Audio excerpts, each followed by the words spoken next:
بسم الله الرحمن الرحيم آمن الرسول بما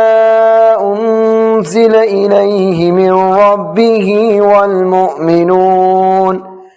كل آمن بالله وملائكته وكتبه ورسله لا نفرق بين أحد من رسله وقالوا سمعنا وأطعنا غفرانك ربنا وإليك المصير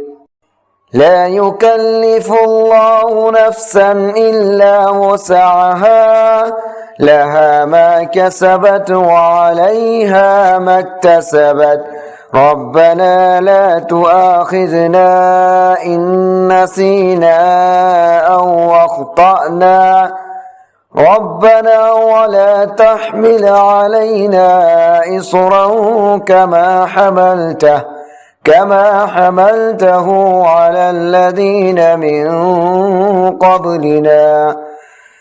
ربنا ولا تحملنا ما لا طاقة لنا به واعف عنا واغفر لنا وارحمنا أنت مولانا فانصرنا على القوم الكافرين